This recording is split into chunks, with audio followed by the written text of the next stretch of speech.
las familias. Tengo también peticiones de oración. El tiempo está avanzando, así que ¿qué le parece si hoy sí? Le invito a ponerse de pie para que juntos le demos gracias a Dios por el momento que nos concede estar acá. Oramos por las peticiones y también oramos para que Dios sea el que envíe su palabra. ¿Usted ha venido con el deseo de que Dios hable a su vida? Yo creo que todos venimos bajo esa óptica, bajo esa perspectiva, que sea Dios ministrando nuestros corazones. Gracias, amados hermanos. Cierre sus ojos entonces, oremos. Padre nuestro que estás en los cielos, gracias te damos, Dios mío, por tu infinita misericordia, por tu amor tan grande. Gracias porque nos has dado, Señor, el don de la vida. Gracias porque tú tienes control sobre todas las cosas.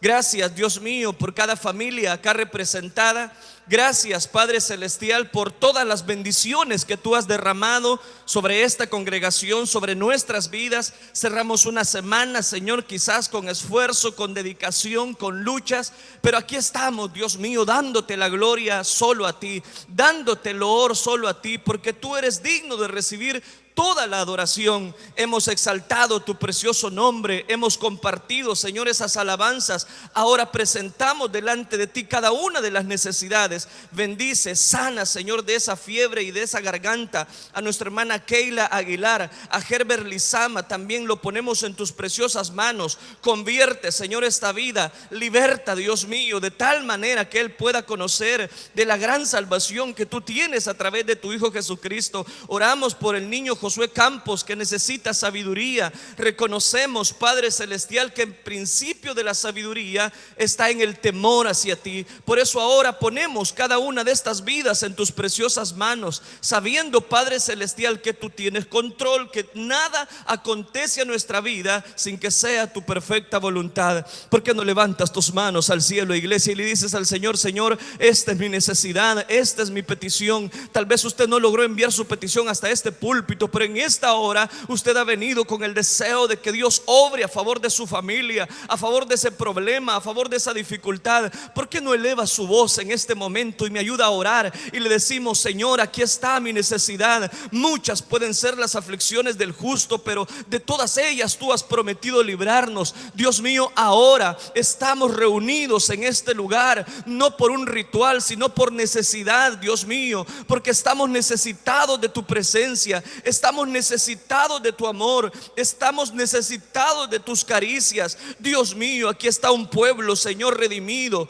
comprado a precio de sangre. Ahora suplicamos la intervención, la manifestación de tu Espíritu Santo, para que con poder, Señor, tú puedas llenar nuestras vidas. Aquella persona que se siente, Señor, desfallecer, fortalécele en este momento. Aquella persona que se siente triste, quizás encuentre en este momento la fortaleza que solamente proviene a través de Cristo Jesús. Dios mío, ahora mira cuánta mano está en alto para suplicarte, para rogarte que tú tomes control, Señor, de su situación, de su empresa, de su necesidad. Donde quiera que ellos están, Señor, laborando, tu bendición se establezca y podamos, Señor, sentir tu presencia, podamos sentir tus caricias. En lo que tu palabra, Señor, es anunciada, tú puedas desafiarnos, tú puedas hablarnos conforme sea, Señor, la necesidad de cada uno de nosotros. Gracias, Cristo Jesús. La gloria y la honra te la damos solo a ti, Señor. Gracias, Dios. Habla a nuestra vida, lo suplicamos. Gracias, Cristo Jesús. Amén, Señor, y amén. Segundo libro de las Crónicas, capítulo número 26. Vamos a leer. Gloria al Señor.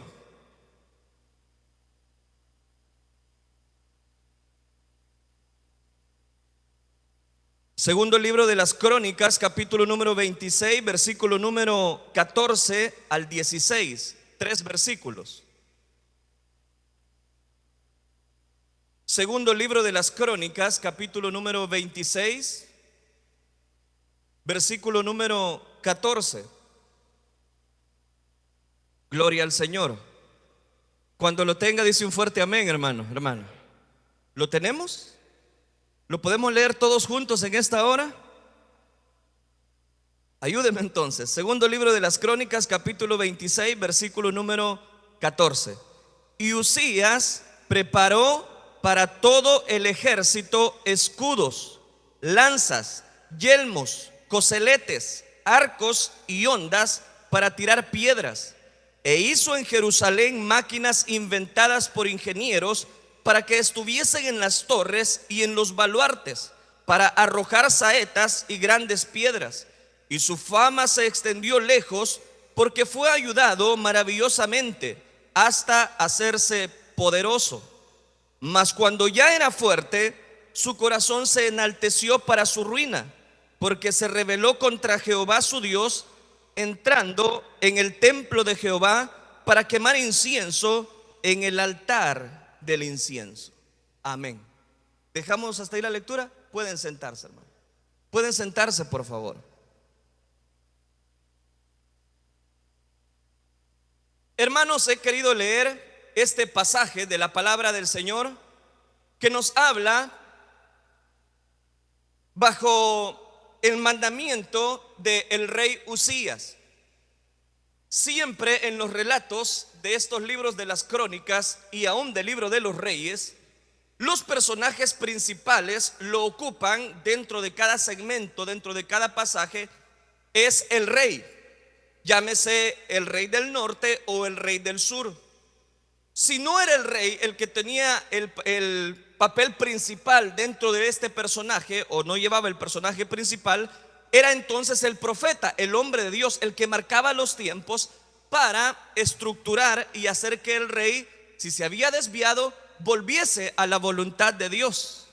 La situación para Uzías no había sido muy favorable. De hecho, él llegó a posesionarse en el trono. Lo encontramos en el capítulo número 26, en este mismo capítulo, en el versículo número 1, al cual ya vamos a hacer referencia.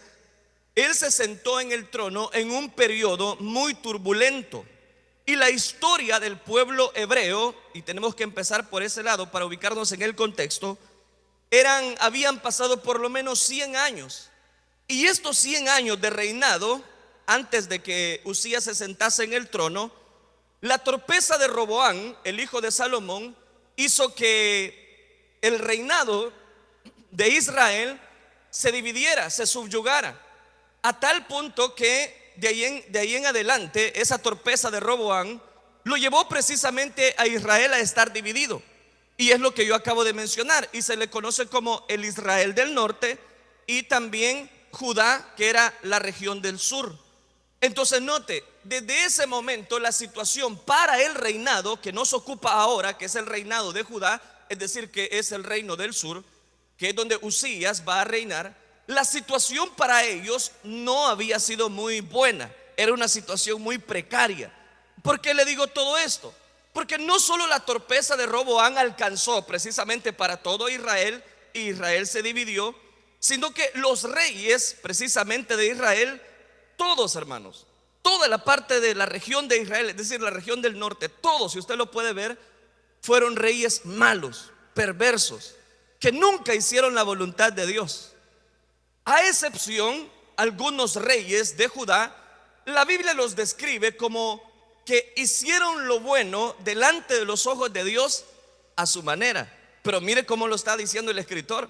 Él lo dice: hicieron los ojos de Dios mientras se pudo. Uzías cayó también, voy a decirlo, en ese error. Pero antes de llegar ahí, déjeme hacerle un poquito de historia para ubicarnos en este pasaje que acabamos de llegar y en estos 3 versículos. Lo primero que tenemos que mencionar es que eran reyes paganos.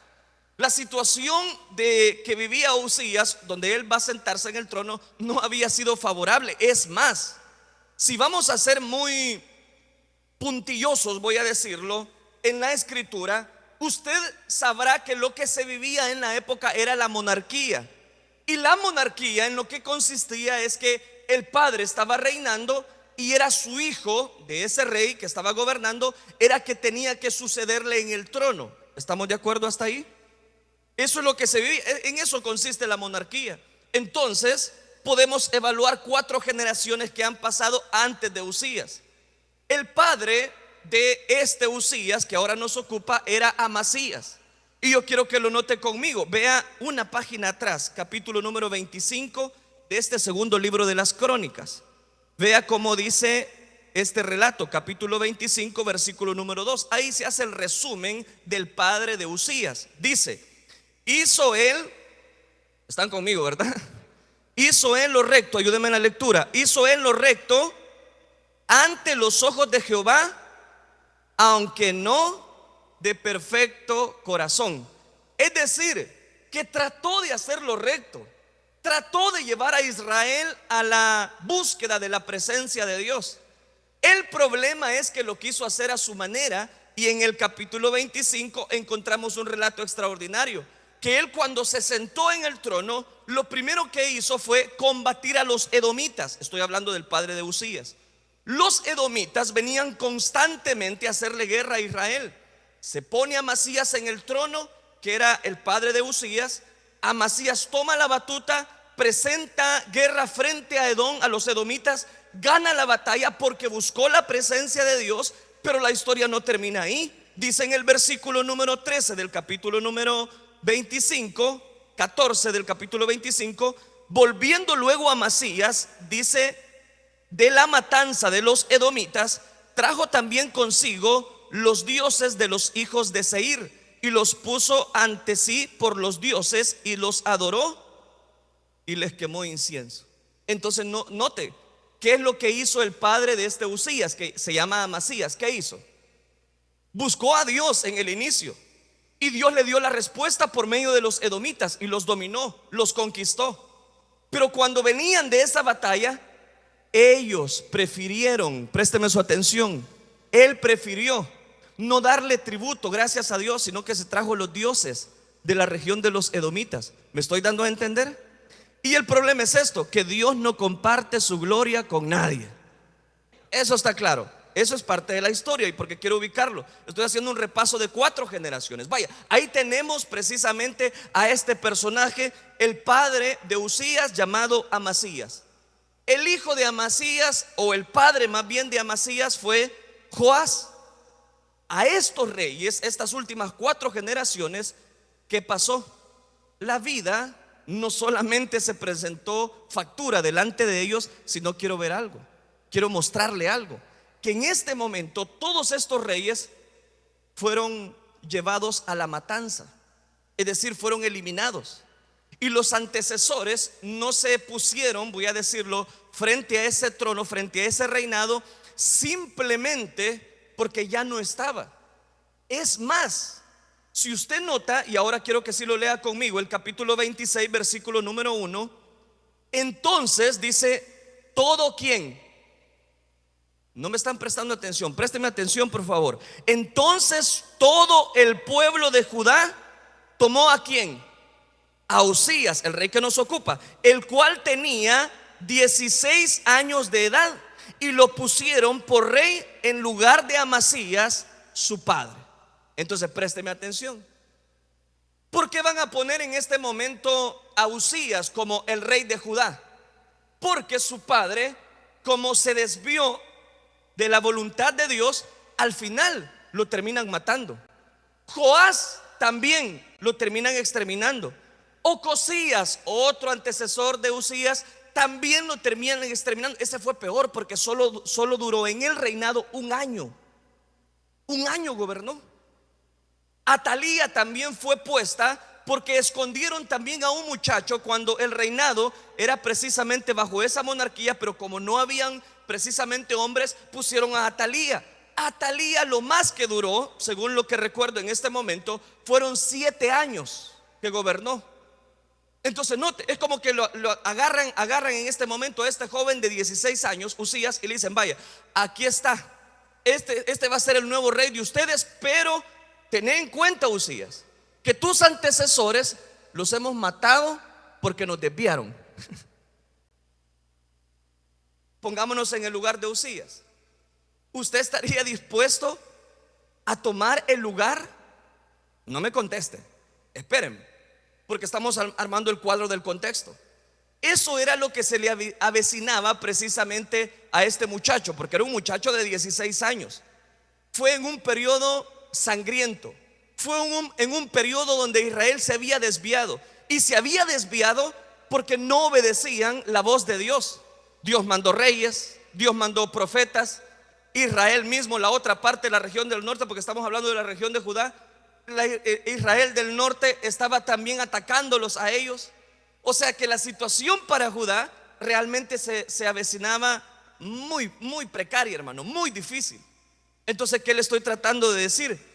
Que así, en ese momento, en esa situación, es que asume el liderazgo del reinado de Judá Usías. Y para ir ya rápido, hermanos, en lo que quiero dejarle, veamos qué es lo que este Usías logró hacer en su tiempo, en su reinado.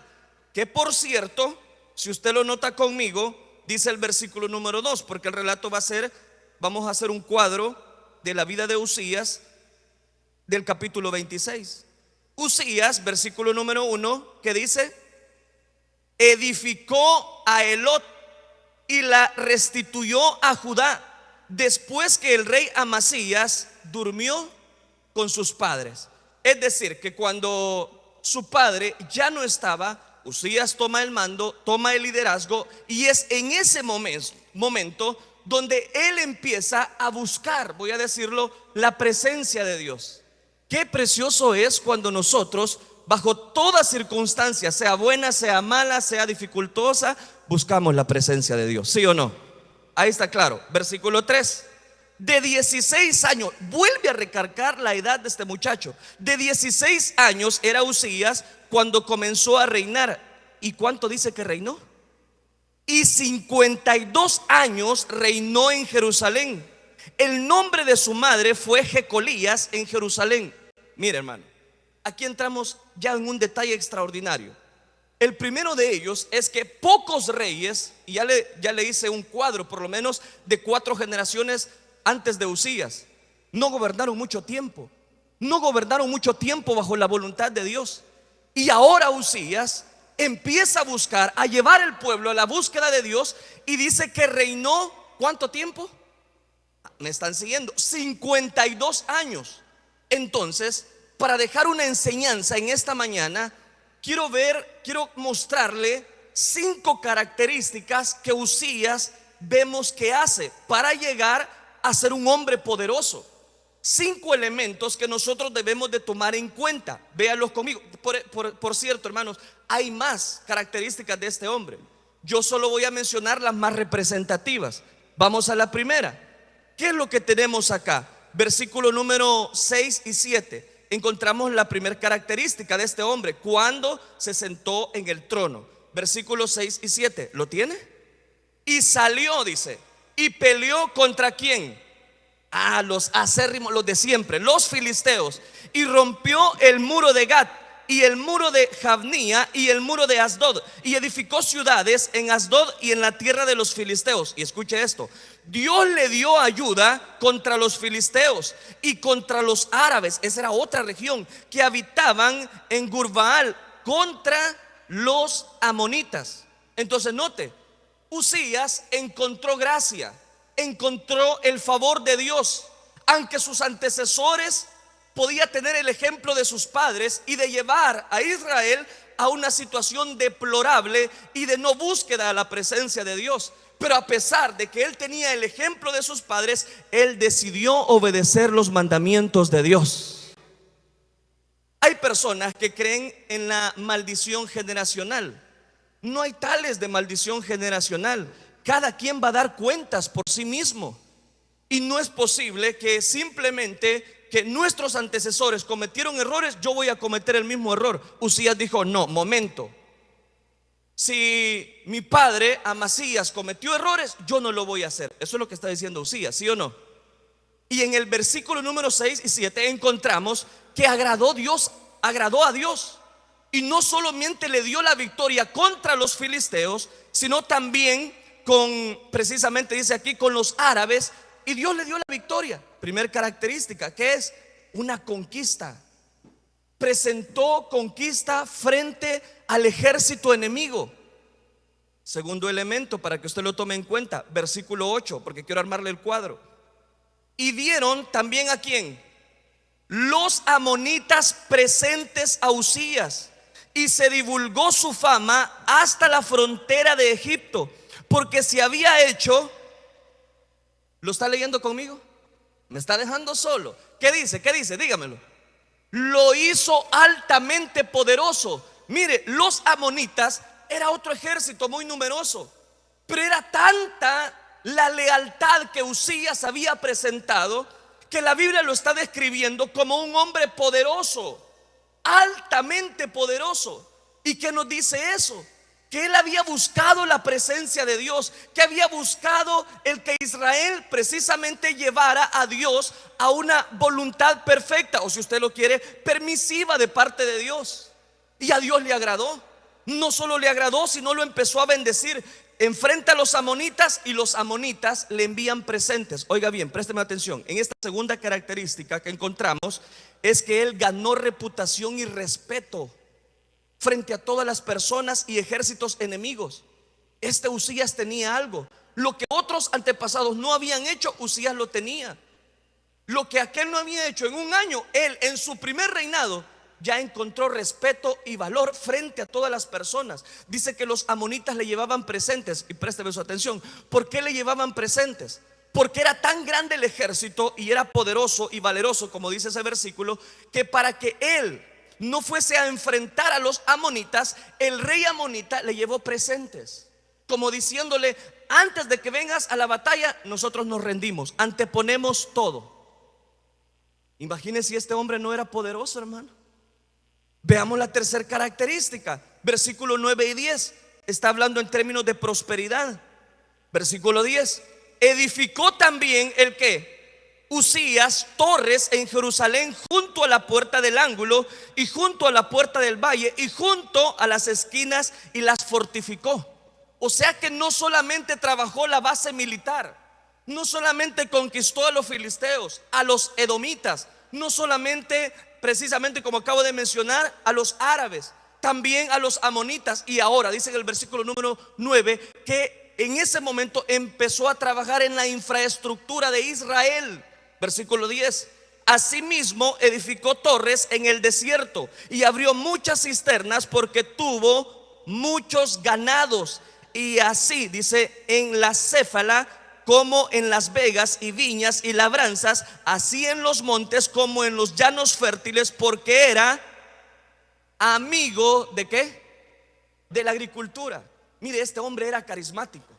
No solamente agarraba, que le digo, empuñaba el arco, la lanza cuando era momento de salir a la batalla, sino que era un hombre que le gustaba el campo. Ahí dice, era amigo de la agricultura. Ahí lo veía usted, quizás ya no era el traje militar, ahora andaba sudando en los campos, sembrando, regando, haciendo de todo. Y eso hizo que se ganara el corazón del pueblo.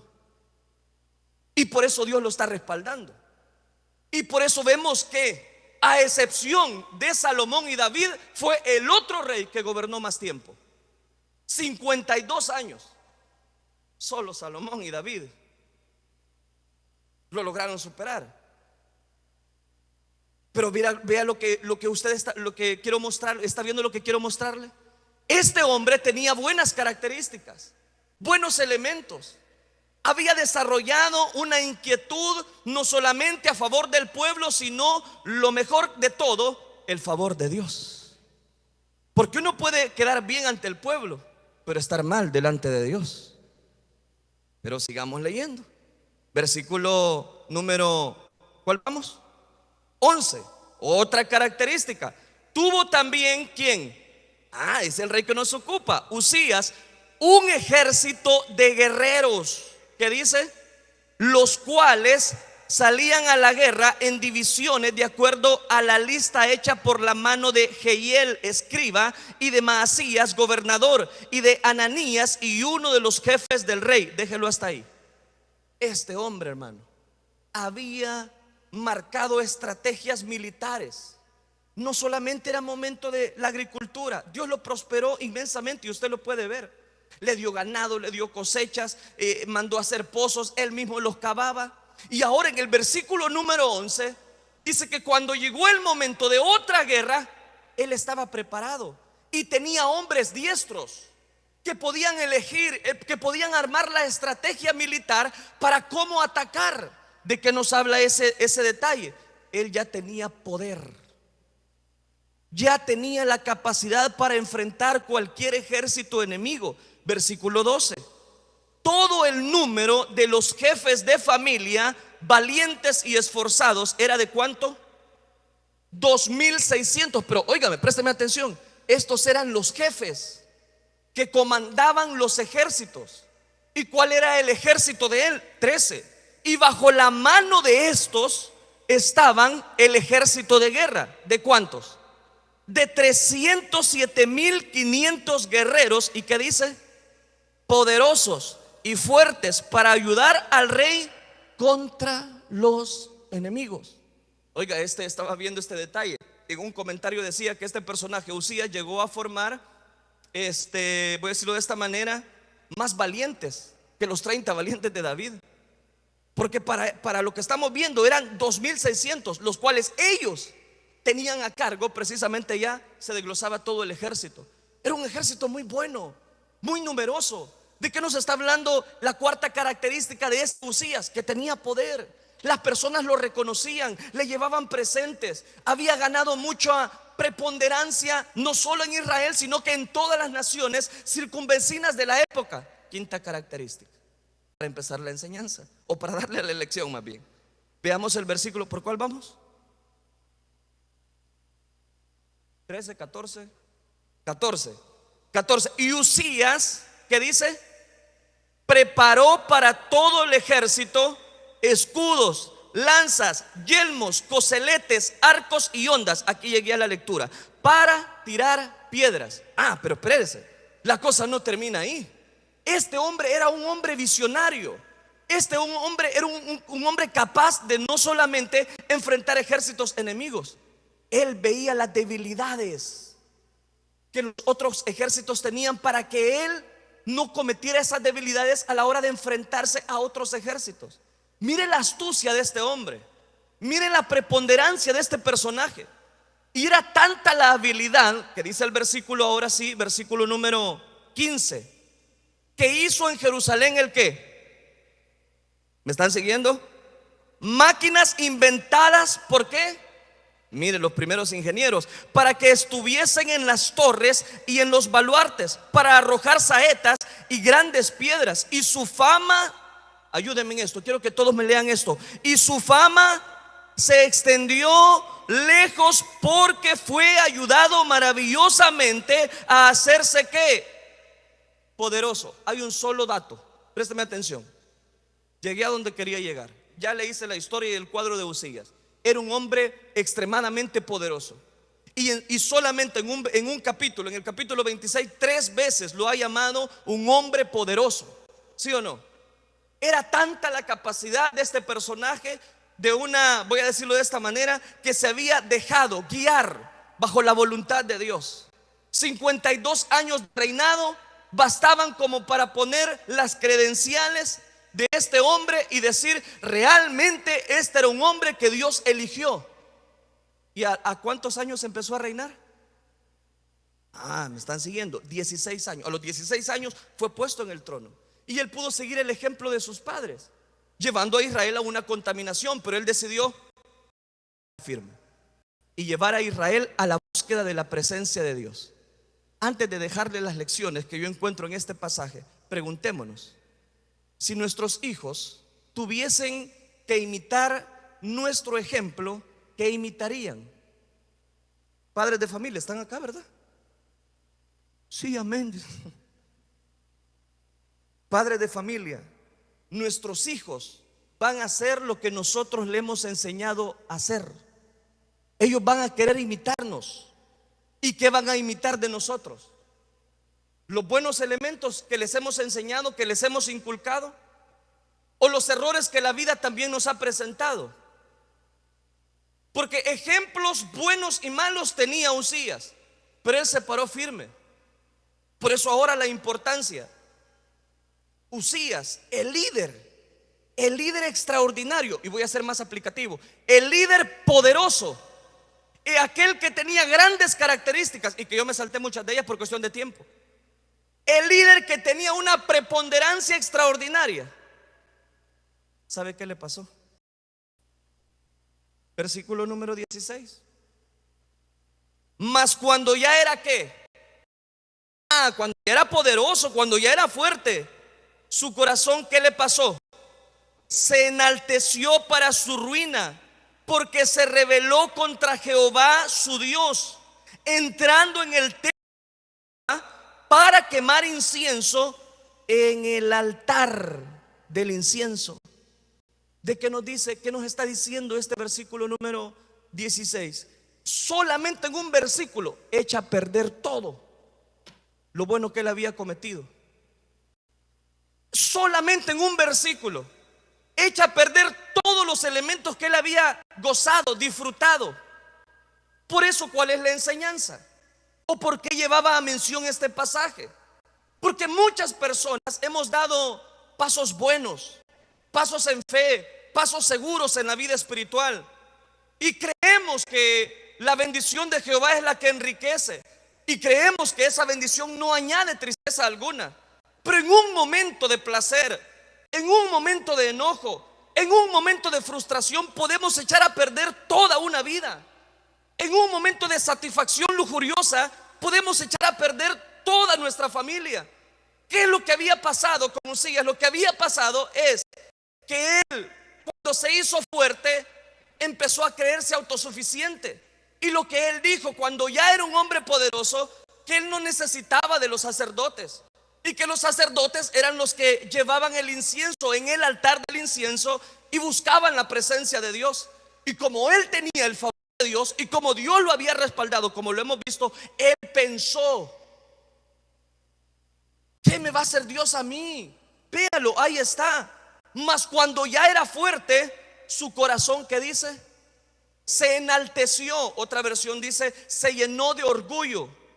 Tarde o temprano, todos los personajes de la historia tuvieron que atravesar voy a decirlo, este valle, el valle de la exaltación. David mismo en cierta oportunidad se encontró con su reinado. Ya estaba a finales de su reinado. ¿Y qué pasó? De repente se levantó y manda a llamar a Joás, era capitán de su ejército, y le dice: mira, Joás, yo quiero que me vayas a contar a todas las personas diestros para la batalla. Quiero ver cuánto ejército está a mi cargo. El mismo Joás le dijo: Señor, mi rey, que en este momento no es Dios quien te ha dado todas estas cosas. Mi Dios puede añadirte más bendición, más guerreros. Pero Satanás ya había tomado control en el corazón de David. ¿Qué era eso? Era soberbia. Él quería ver cuánta capacidad militar él tenía a cargo, cuántos valientes eran los que él tenía registrados a su nombre, cuántas personas podía mover si tan siquiera solamente chasqueaba un dedo. Lo que él quería dar a entender era que su capacidad era militar. Nabucodonosor mismo, ¿no lo vemos posicionándose de modo altanero en una de las 7 maravillas del mundo y diciendo: ¿no es esta la gran Babilonia que yo edifiqué con mis propias manos? Soberbia, altivez.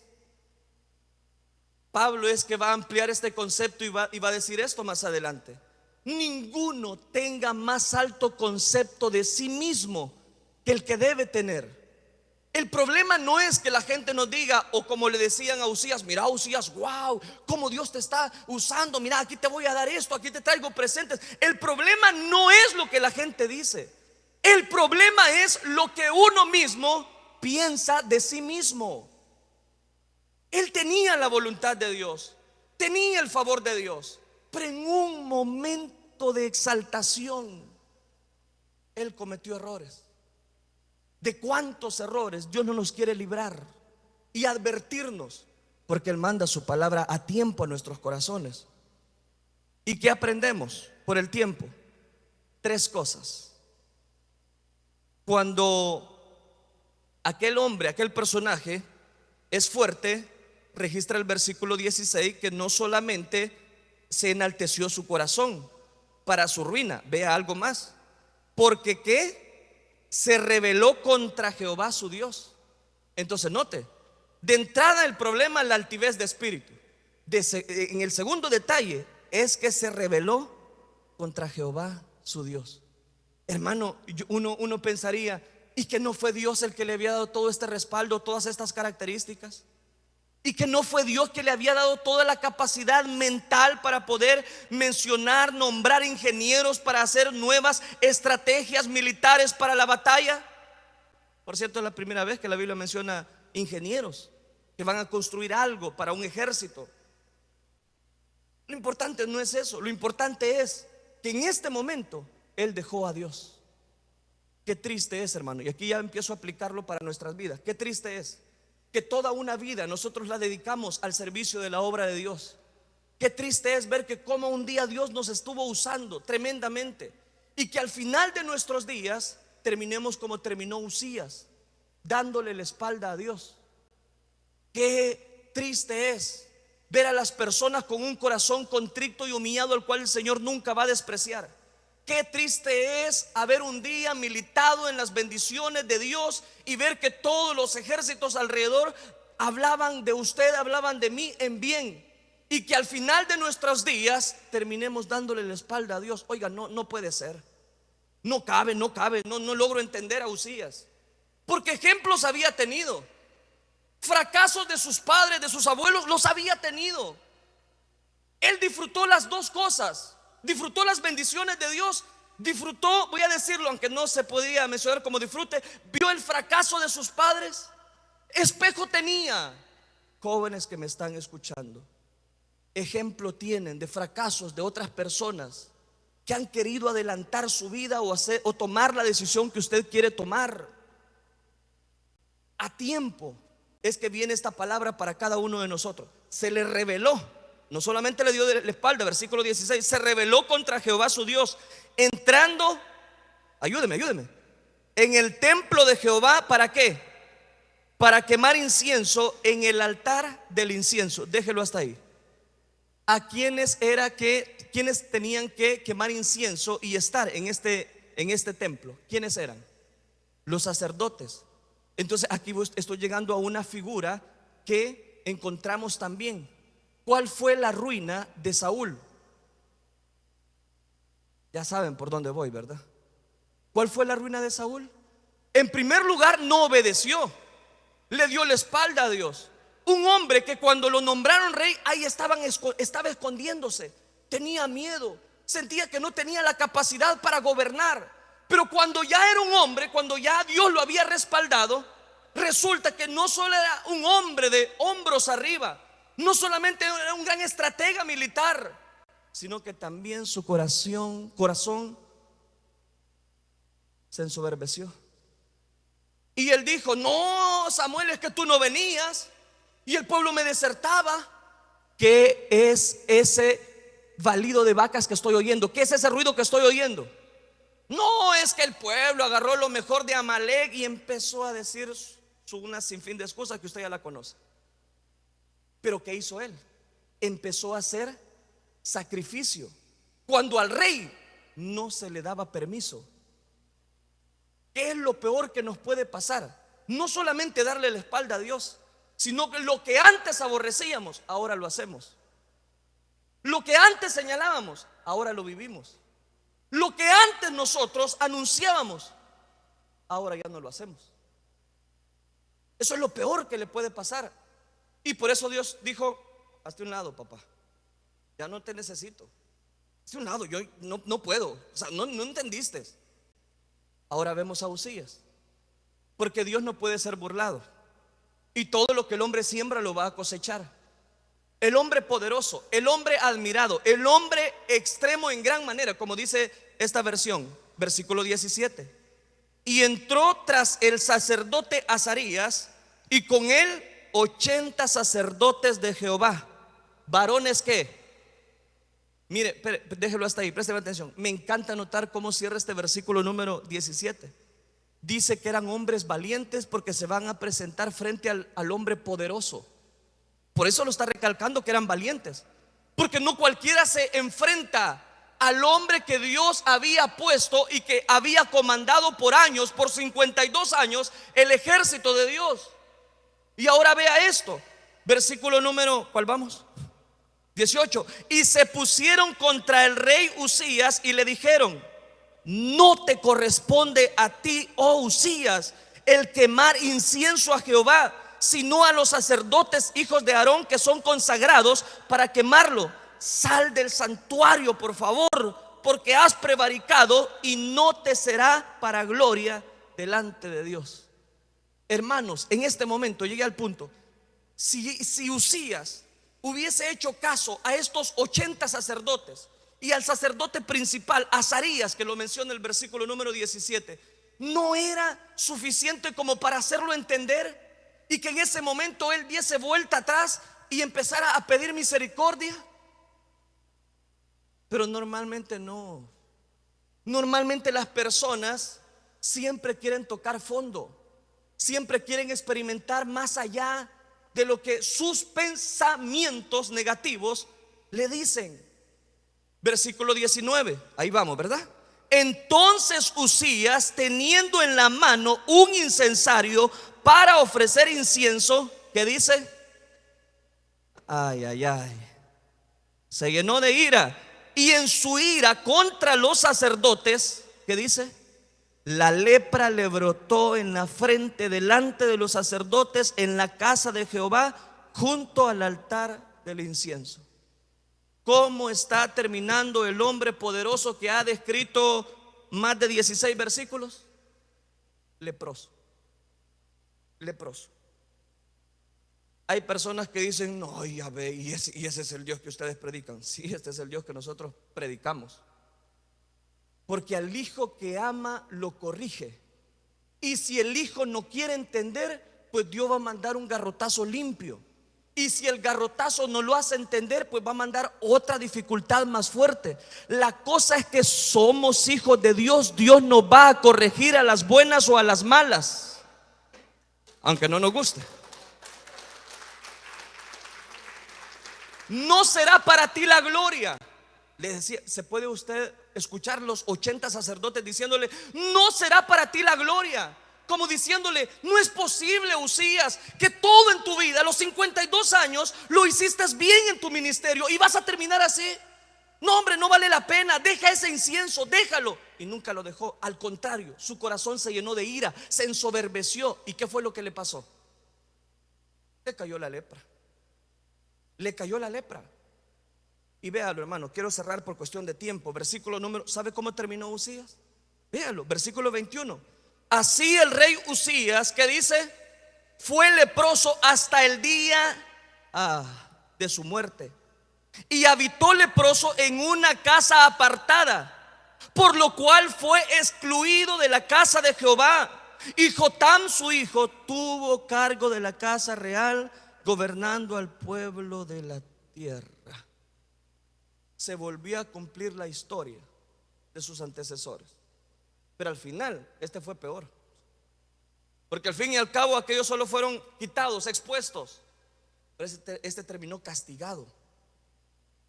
Hermano, no es posible, no vale la pena que cambiemos nuestra primogenitura, estoy hablando de nuestra salvación, por una fruslería que el mundo nos quiera ofrecer. No vale la pena. No vale la pena que nosotros empecemos a negociar. Es que antes sí era malo eso, hoy ya no. Sí, si está en la Biblia es malo, punto. Si la Biblia dice que no tengo que hacer, no lo voy a hacer. ¿Qué le pasó a Usías? Se ensoberbeció, le dio la espalda a Dios, se llenó de ira. Pues vino Dios, no quiso entender, le puso la lepra. Quiera Dios, hermano, y yo le pedí al Señor de todo mi corazón que en este momento que él quedó solo, cuando ya la gloria ya no estaba, que quedó solo en esa casa, y ahí lo dice el versículo 21, se fue a refugiar solo, porque la lepra era un sentido de impurificación. Lo quitaron, lo mandaron al exilio solo. Pero quiera Dios que ahí Dios haya tocado el corazón de este personaje y nuevamente aquel esté reaccionando, o hubiese reaccionado, sería la palabra correcta, ante la voluntad de Dios. Pero la Biblia es enfática y, si usted lo quiere, hasta trágica. Terminó leproso hasta el día de su muerte. No le quitó Dios la lepra, ahí se quedó. cuántas cosas que hemos cometido en el pasado, hasta estas alturas, nos están pasando factura. Nos están pasando factura. Y cuántas cosas que hemos cometido por un momento de placer, por un momento de engaño, no hemos tenido que acarrear consecuencias drásticas. ¿Qué aprendemos de Uzías? Primero, no hay verdadero éxito cuando Dios se deja de fuera. ¿Quieres ser exitoso? Toma en cuenta a Dios siempre, no solo una parte de tu vida. Toma en cuenta a Dios siempre. Dios te ha prosperado. ¿Has visto cómo tu familia ha sido bendecida? Yo he puesto este ejemplo en otras oportunidades. ¿Te acuerdas cuando te casaste? No tenías ni dónde caer muerto, pero como se amaban, ahí llevaron. ¿Y en dónde se sentaban a comer? Ahí en un árbol. Ahora que Dios te ha prosperado, ahora que ya no hay necesidad de cambiar los cuellos de las camisas, remendar los pantalones, ahora que Dios te ha bendecido, es cuando más debemos buscar la presencia de Dios. Es cuando más usted y yo debemos doblar nuestras rodillas. Es cuando más debemos clamar a ese Rey de Reyes y Señor de Señores. Uzías buscó a Dios mientras llegó a posicionarse en el trono. Y mientras veía la necesidad, cuando estamos necesitados, ahí es fácil clamar. Cuando tenemos prosperidad, cuando tenemos éxito, ahí, hermano, doblemos las rodillas y digámosle: gracias, Dios. Gracias por este plato de comida, gracias. Porque aunque otras personas no tienen trabajo, tú me has dado la bendición a mí y a mis hijos. Eso no lo veía Uzías. Entonces, ¿qué aprendemos de él? En primer lugar, ¿quiere ser exitoso? Tome en cuenta a Dios en todas las áreas de su vida. Tome en cuenta a Dios. De Jehová es la tierra y su plenitud, el mundo y los que en él habitan. Tú le perteneces a Dios. Todo lo que tú has logrado hacer es bajo a la misericordia de Dios, sea poco o sea mucho. Estás bajo el camino de la voluntad de Dios. Amén.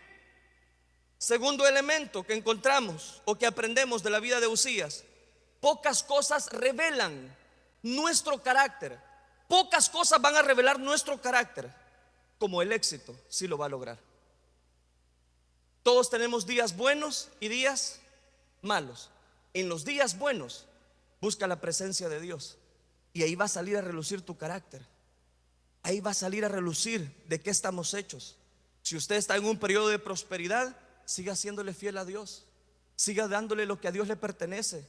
Siga dándole lo que Dios le da a usted, y usted va a ver cómo esa bendición nunca va a cesar, nunca va a cesar, nunca va a cesar, nunca va a cesar. Y nuestras familias van a ser bendecidas, nuestras familias van a ser prosperadas. Por eso dice su palabra: amado, yo deseo que tú seas prosperado en algunas cosas.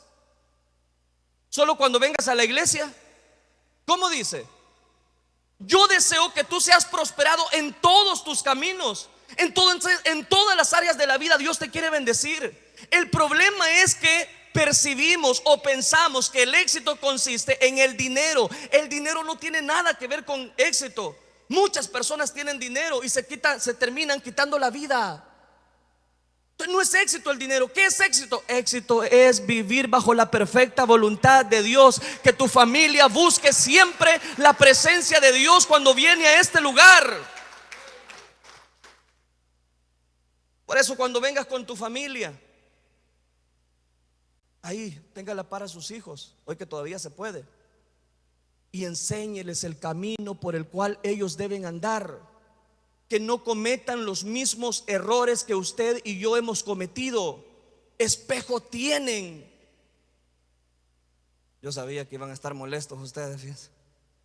Tercera enseñanza que aprendemos de Uzías, con lo cual finalizo: el Dios que bendice es el Dios que también corrige. El mismo Dios que le había dado prosperidad, bendiciones, éxitos, es el mismo Dios que lo va a corregir. Es el que le va a mandar la lepra a este personaje. Yo deseo con todo mi corazón que no lleguemos hasta el momento que llegó Uzías y que fue castigado, sino que a tiempo Dios mande su palabra para cada uno de nosotros. Y que si en algún momento hemos llegado a sentirnos autosuficientes y que no necesitamos tanto de Dios y que solamente, hermano, de ahí una vez al mes que yo vaya a la iglesia, ya ahí ya tengo la bendición. No es a su manera, caballero. No es a su manera, señorita. Es bajo la voluntad perfecta de Dios. Creo que ya les he contado. Voy a terminar con esta historia de un personaje. Esto es real, hermano. Lo leí hace años atrás. De un personaje que realmente no recuerdo su nombre. En la historia revelan su nombre. Era un personaje que presentaba todas las pinturas, todos los detalles de aquellas personas que revelaban de que eran esos manuscritos, esas pinturas extraordinarias. Era el personaje que llevaba sobre una pasarela y explicaba: miren, este es un monumento de Van Gogh, este es Branson, este lo hizo Picasso. ¿Me estoy dando a entender? Entonces él llevaba a todas las personas a ese museo, pero él empezó a notar que él estaba a la vista de todas las personas, y eso le gustó, y empezó a sentirse muy agradado, porque las personas le preguntaban: mira, y decía el nombre, no lo recuerdo. Mira, ¿y esta de qué pintura es? ¿De qué año es? Y él: pues esta pintura fue elaborada en 1900 tanto, y esta pintura tiene un valor incalculable. Pero él, por estar sacando a relucir su figura, no dejaba que las personas vieran el cuadro. ¿Cuántas personas Dios no ha tenido que sacarlas de escena porque se han creído autosuficientes? Hay otra historia. Esta es más para los niños, pero es valedera en este momento. De dos pajaritos. Resulta que unos pajaritos estaban llegando a un charquito que se estaba secando. En ese momento había dejado de el invierno ya estar tomando control, y ya era el verano precisamente. Entonces ese charquito se estaba secando, pero había allí una ranita que tenía que buscar precisamente otro charquito para poder subsistir. Entonces ella, buscando precisamente un charquito, logró encontrar. En ese charquito habían dos pajaritos, pero esos pajaritos le dijeron: mira, niña ranita, allá del otro lado de ese cordillera que tú ves, de esa montañita, hay un charco muy grande donde tú puedes rehacer tu vida y empezar de cero, y nuevamente reabrir la economía de toda la familia, de toda tu familia, ranita. Esa parecía una ranita de la Elín. Cuando los pajaritos le dijeron eso, ellos le dijeron: el problema es que yo no voy a subsistir llegando hasta ese otro lado, pero nosotros te traemos una buena noticia. Nosotros somos pajaritos y los pajaritos podemos volar. Entonces vamos a hacer algo. Nosotros vamos a agarrar la ramita, y cuando empecemos a volar, ranita, tú saltas y con la boca presionas ese palito. Nosotros, volando con esfuerzo, ranita, te vamos a llevar al otro lado. Lo extraordinario fue, les cuenta esa historia, que hicieron así, y había una ranita voladora. Y empezaron los otros animales: ¡wow! ¿De quién fue la idea? ¡Qué extraordinario! El mismo león empezó a decir: ¡ey, qué original, qué idea! ¿A quién se le ocurrió? Dice el león, el rey de la selva. Y la ranita dice: ¡a mí! ¿Qué le pasó a la ranita? Se cayó. ¿Y cómo terminó su vida? Mal, explotada.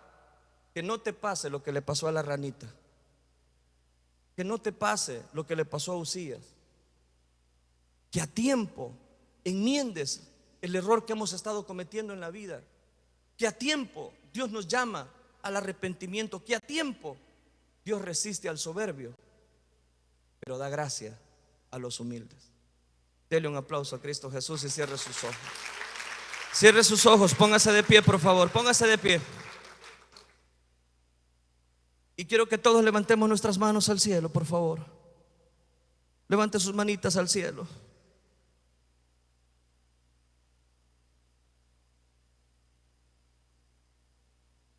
Empieza a platicar con ese Dios. Empieza a platicar con ese Dios. Él te ha dado la vida. Lo poco que tienes o lo que has logrado hacer es bajo su voluntad. ¿Te has dado cuenta que a pesar de nuestras imperfecciones, de nuestras malas decisiones, Dios sigue teniendo misericordia de nuestra vida? ¿Te has dado cuenta que Dios ama a tus hijos? ¿Te has dado cuenta con toda honestidad y sinceridad que no es del que quiere ni del que corre, sino de Dios que tiene misericordia? Y que Él es el que ha protegido tu vida y la vida de tu familia a pesar de las situaciones en el cual tú les has dado la espalda a Dios. Yo no busco hacer sentir mal a nadie. No, esa no es mi intención. Mi intención es que Dios hable a nuestras vidas. ¿Quieres ser de bendición para otras personas? Que nunca se te olvide de dónde Dios te sacó. Que nunca se te olvide la transformación que Dios hizo en tu vida, dándote la vida. Tú que estuviste a punto de morir y Dios te dio la vida. Tú que pasaste situaciones trágicas y mira la empresa que ha formado, y mira la bendición que Dios te ha dado, y mira la elocuencia que tú tienes. No es posible que al final terminemos frustrados en la vida. No es posible, no vale la pena. Yo le invito, hermano, siga esforzándose. Siga esforzándose. Nuestro Redentor ya viene. Nuestro protector, nuestro defensor ya viene. Él ha prometido estar con nosotros todos los días hasta el fin del mundo. Por eso yo quiero invitarle y le desafío a que levante sus manos al cielo fuertemente. Y en primer lugar hagamos una oración diciéndole: gracias, Señor, por lo que tú has dado a mi vida. Gracias por lo que tú has hecho. Ayúdame a no cometer los errores. Que mis hijos puedan ver un ejemplo y que a tiempo, Señor, puedan enmendar su error. Y que no sufran lo que yo sufrí. Que no sean, Señor, marginados. Que no los vean de menos. Que no tengan que pasar lo que yo pasé. Porque yo sé que tú ya pagaste el precio. Él está aquí, hermanos. Él está aquí. Yo sé que Dios está en este lugar. Y yo sé que en este momento Dios está ministrando tu corazón, está ministrando nuestras vidas. Y que tanto a usted que está en este lugar, como a los que nos escuchan a través de las redes, a través de Radio Restauración, le digo lo mismo: encomiende al Señor su camino y Él cuidará de su vida. Encomiende, por favor, en esta oración su camino bajo la voluntad de Dios. Porque hay caminos que al hombre le parecen rectos, pero su fin es camino de muerte. Quiero confirmar lo que Dios ya te había dicho, pero ahora quiero decírtelo para que tú lo entiendas. Dios te va a usar en este lugar. Dios te quiere usar en este lugar. Es solamente que tú te decidas a hacer la voluntad de Dios. Es solamente que tú te decidas que la bendición está en este lugar, que la bendición está para tu vida, para tu familia, para tus hijos. Tus hijos tienen que ver un ejemplo en ti. Y yo sé que no es la excepción. Mientras usted sigue orando, quiero aprovechar para llamar a aquellas personas que se alejaron del camino de Dios por la razón que sea, y usted quiere venir a los pies de Cristo Jesús. Si usted le falló al Señor por la razón que sea, sálgase de su lugar y vamos a orar por usted. Deme el privilegio en esta mañana de hacer una oración por usted, por su familia, para que sea Dios el que le ayude a entender que Él es el único que puede sostener su vida y ayudarle en ese problema y ayudarle en esa dificultad, porque Él tiene la solución perfecta para su corazón. Tal vez tú no has llegado al extremo de un enaltecimiento o de una soberbia, pero sí le has dado la espalda a Dios. Sí has seguido tomando decisiones equivocadas y ya empezaste a padecer de esas situaciones, pero a tiempo. Dios llena nuestras vidas y habla a nuestros corazones y ministra nuestras vidas. ¿Habrá una vida que quisiera venir a los pies de Cristo Jesús? Que dice: yo me alejé, yo tomé una mala decisión, pero ahora quiero que el Señor me cubra con su sangre preciosa. ¿Habrá una vida? Sálgase de su lugar y venga aquí al frente, vamos a orar por usted. O si usted nunca le ha entregado su vida a Cristo, por la razón que sea, ha escuchado palabra de Dios, ha escuchado bendición, pero no logra salir del pozo de la desesperación, pero no logra salir de la peste destructora. Para esto apareció el Hijo de Dios. Para eso Él envía su palabra en esta mañana, para enmendar nuestro error. Y al corazón contrito y humillado, el Señor no lo va a despreciar. Y recuerde algo: el que encubre su pecado no prosperará, pero el que lo confiesa alcanza la misericordia de Dios. ¿Cuántos sacerdotes no se le acercaron a Usías para hacerle entender? Pero Usías no quiso entender. Le cayó lepra. No dejes que el castigo de Dios alcance para tu vida, mucho menos para tu familia. Mejor encomiende al Señor su camino. Al terminar esa alabanza yo tengo que orar, pero yo sé que tú necesitas buscar la voluntad de Dios. Yo sé que tú necesitas venir a los pies, a los brazos amorosos de Cristo Jesús. Ven, no resistas el llamado de Dios. No resistas la voluntad que Dios tiene en el plan perfecto para tu bendición, para la bendición de tu familia.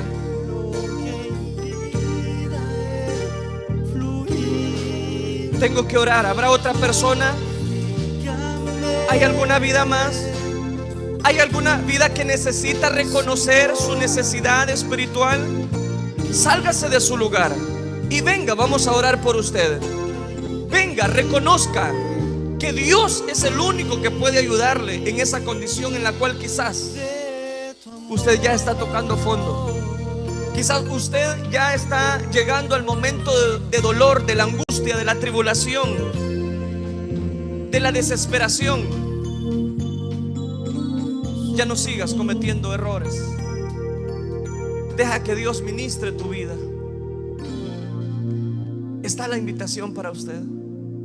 Está la invitación para tu vida. Tengo que orar ya. Pero Dios, el que sigue tocando la puerta de tu corazón, el que sigue ministrando tu vida. Sabes, esas lágrimas que tú estás derramando, tú sabes que son de satisfacción, pero deja que Dios complete esa satisfacción en tu vida, comprobando la verdad.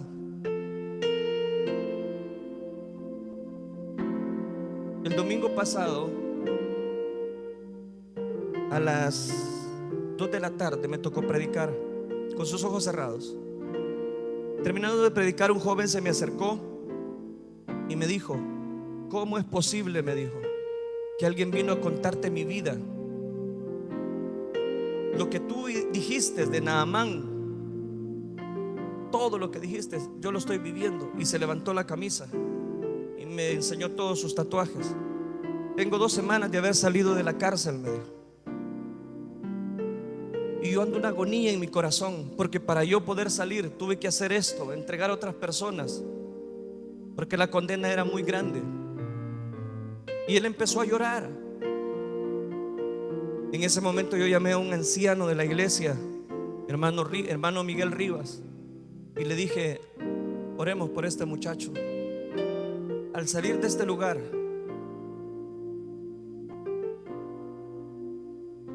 bueno, el muchacho le entregó su vida a Cristo. Eso fue hermoso. Pero al salir de este lugar, solo fue cuestión de tiempo para que lo encontraran. Dicen las malas noticias, no lo he comprobado, que lo mataron. Dios a tiempo habló a su corazón y él le entregó su vida. Te digo de todo mi corazón que Dios te ama y Él quiere ministrar tu familia. Y esas lágrimas que estás llorando no se vayan a convertir en dolor, en sufrimiento para tus hijos o para tu vida. Acuérdate el día que te lo estoy diciendo.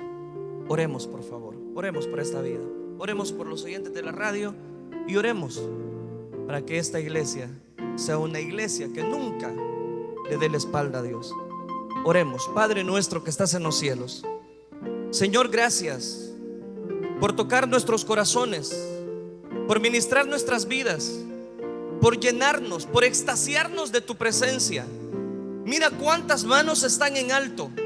Y yo sé que entre las personas que tienen sus manos en alto están pidiendo misericordia, están pidiendo perdón, están pidiendo socorro. Yo te ruego, Padre, auxíliales, guíales, que esas lágrimas que ellos están derramando sean precisamente de un arrepentimiento. Y yo sé que al corazón contrito y humillado tú nunca lo vas a despreciar. Escucha la oración de este pueblo, y que esta iglesia, Señor, nunca te demos la espalda, sino que siempre podamos buscar de tu presencia, porque al fin y al cabo en tu presencia, Dios, hay plenitud de gozo, hay delicias a tu diestra.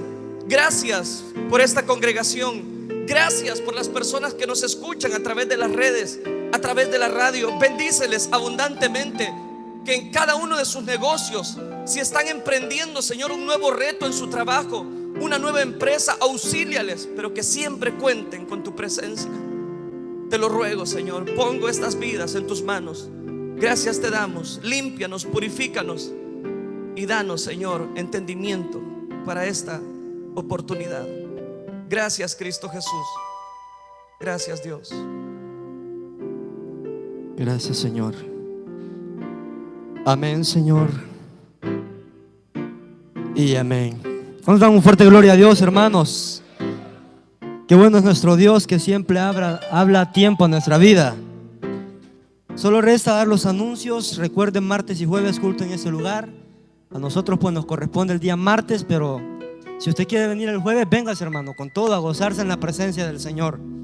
Sábado, oración matutina en ese lugar a partir de las 5 en punto de la mañana hasta las 6:30.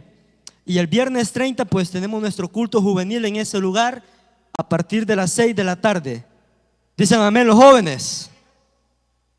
Y el domingo 2 de mayo, hermanos, solo recordarles que tenemos bautismos en agua en ese lugar. ¿Cuántos dan un fuerte gloria a Dios? Así que a preparar esos candidatos.